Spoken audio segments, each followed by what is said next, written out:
Партияны қалай бастау керек? Ойынның басында 3 ереже бар. Біріншісі, негізгі орталыққа сарбаздарды орналастыр. Екіншісі, бүкіл жеңіл фигуралардың барлығын іске қос. Міндетті түрде жақынырақ орналасу керек неге орталыққа таман. Және үшіншісі, міндетті түрде рокировка жаса, не ұзын жаққа, не қысқа жаққа. Сонымен атақты партияны бір тамашалайық. Морфи, Пол Морфи және кеңесшілер Герцог Брауншвейгский және граф Изуар.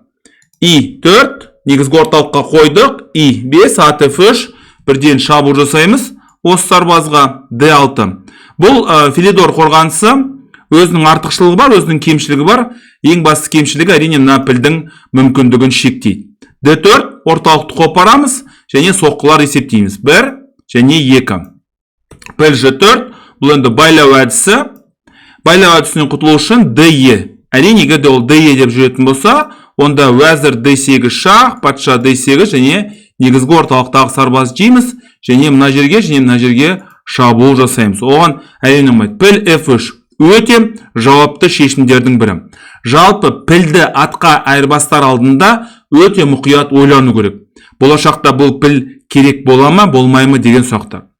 Әрине, бұлай жеген дұрыс емес. Егер де бұлай жейтін болсаңыздар, онда қосарланған сарбаздар болады. Мынау енді бытыраңқы сарбаздар болады. Бұл енді кемшілігі көп. Уәзір F3, Филидорды есімізге түсіреміз.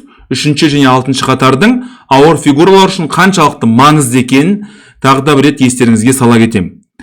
Үнемі қайталаймын, өйткені қайталау арқылы ғана есте сақталады. Бұл енді Эрик Кандел деген ғалымның Нобель сыйлығын алған еді, осы қайталаудың қаншалықты маңызды екенін түсіндіру. ДЕ және піл С4. Баламатты жүзеге асырғымыз кеп тұр. Қомағалар қатарына кіру амалдарын қарастырамыз және АТФ6 уәзір Б3. Бұл жерде қос соққы біріншіден F7-ге және Б7-дегі сарбаздарға шабуыл жасаймыз. Әрине F7-дегі сарбаз маңыздырақ, өйткені бұның қасында кім тұр? Бұның қасында қара патша тұр. Сол себепті уәзір И7. Бұл енді уәзір пілге, піл деген тураға кедергі жасап тұр. Мынандай сарбаздарға қызығудың қажет жоқ. Егер де уәзір Б7 деп жүретін болсаңыздар, онда уәзір Б4 шах патшаға шабуыл жасайды және амалсыз айырбастауға тура келеді. Ат С3, С6.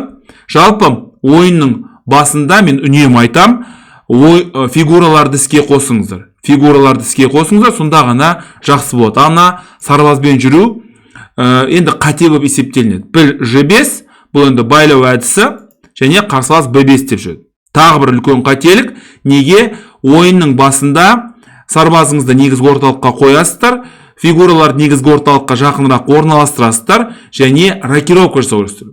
Екінші ереже фигураларды іске қосқан жоқ және үшінші рокировка жасаған жоқ.